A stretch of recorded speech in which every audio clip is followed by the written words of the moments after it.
Familia, what's going on? Joseph Baba Ifa here, coming at you with a new video about Eshu Laboni, right? If you haven't had the chance, or if this is the first time you're reaching out to our channel, please be sure to subscribe to us, coming out with new information, good information on Ifa and Olorisha, religion and culture all the time, right? Eshu Laboni.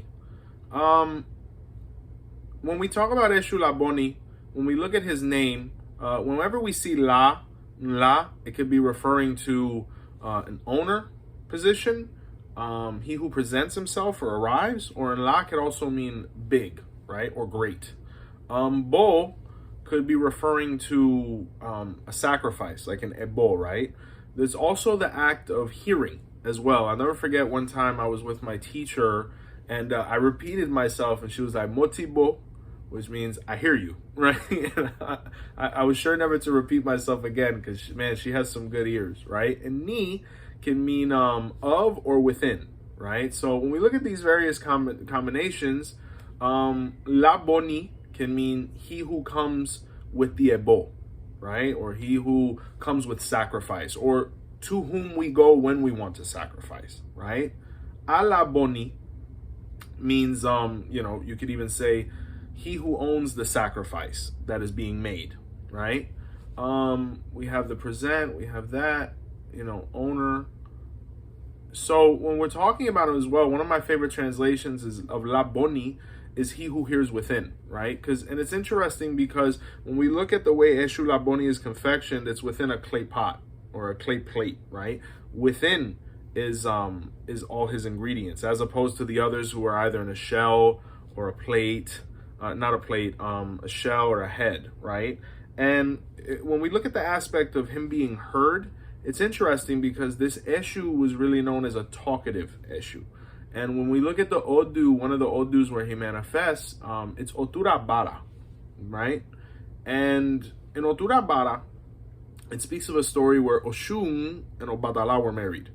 And they ended up having a son. And they named him Eshu Laboni. Or we could even translate it as the Eshu that when he arrives can be heard, right?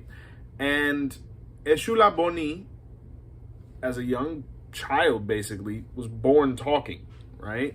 To the point where he became annoying. As the boy grew up, he would, lie and tell lies, and, he'd be somewhat annoying, and, he was a little bit misbehaved, and he would even start issues between his parents, right? Where he would tell Obadala Oshun was being unfaithful, or he would tell Oshun Obadala was doing things, that he wasn't supposed to be doing. He was trying to poison her, all these different issues.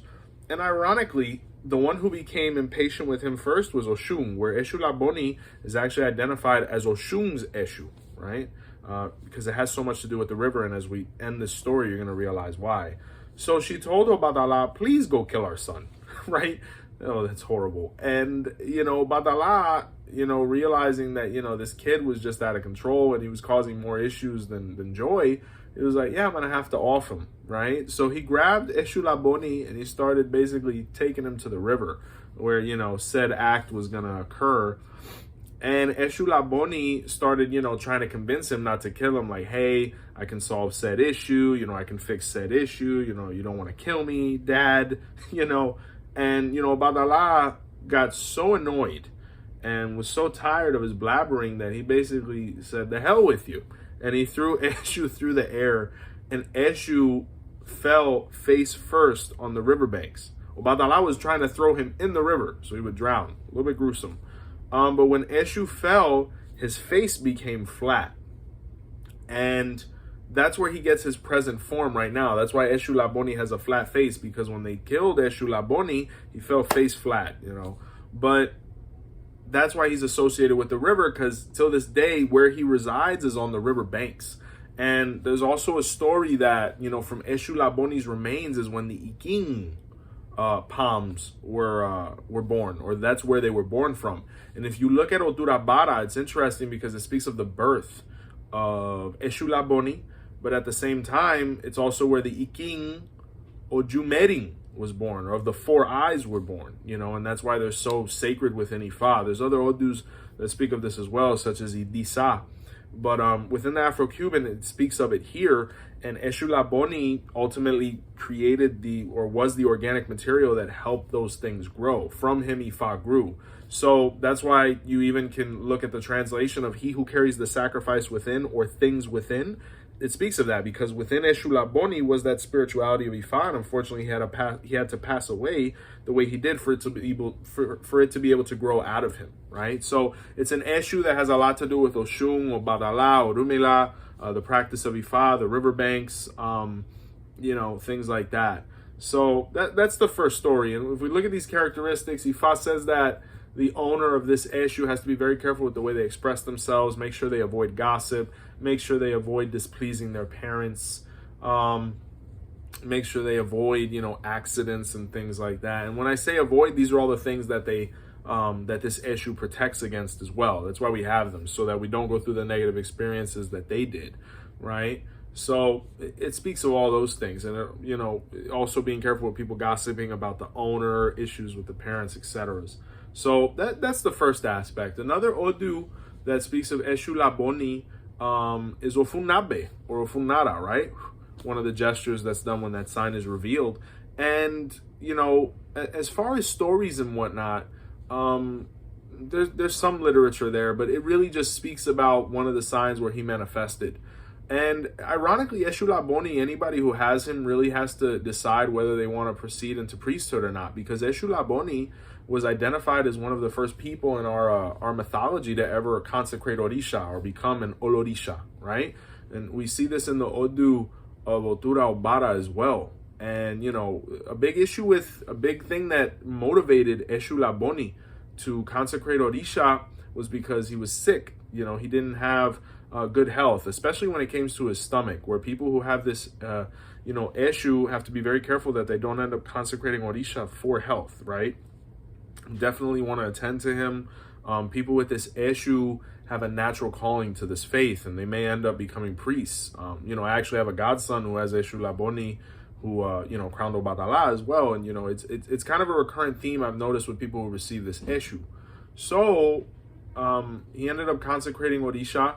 One of the people that actually helped him do that was Oya, right? So you're gonna see this. It's an Eshu that has a lot to do with Oya, even though it's formally linked to Oshun. It has a lot to do with various Orishas because all the different Orishas were there for that first consecration.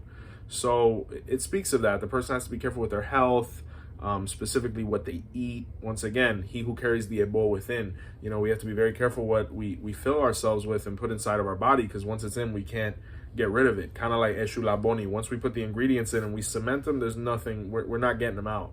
And it's ironic because his shape kind of reminisces of what a stomach is, or that part of the body. So it speaks of that. Eshu Laboni, then, his people, they may very well end up becoming priests. Nothing's ever for certain. I know plenty of people who haven't, but they're going to have a natural predisposition towards, priesthood and moving forward in the faith, or just being very good practitioners, whether they, crown or not. So Eshu Laboni, a very popular Eshu. Bunch of people have them. Bunch of people have him. Really good Eshu, has a lot to do with Oshun. And there isn't too much information on him. But other than what we've touched on, you're going to see the same generic information online. He has to do with Oshun, the slave of Oshun, etc. And, just a couple things that I've been able to see in Odu that apply to him, through the patakis and stuff like that. Just trying to understand his character a little bit more. But for everybody who has him, I really hope that, this information helps you interact with him more. When we talk about an Eshu being associated with an Orisha, it really receives a lot of the same offerings that the Orisha would. So, of course, he's going to love everything that Oshun likes, that Opatala likes. Sometimes in the Afro-Cuban tradition, they tell you, take said Eshu to the playground and stuff like this. This Eshu, you could even take him to the riverbank to interact with him. Please don't lose him in the river. Like Eshu Alagbana, you could take him to the ocean, or lagoons and things like that. Eshu Laroye, to the playground or to the park or to the Four Corners, where there's a lot of movement, and, kind of get that energy there. So that was a practice in Cuba that was very popular. So just more options to interact with these guys, So guys, I really hope you liked the video. Please be sure to subscribe. Any questions you have about this Eshu, please feel free to write. We really appreciate you. And Joseph Babaifa here once again saying thank you and have a blessed day. Take care, guys. Acheo.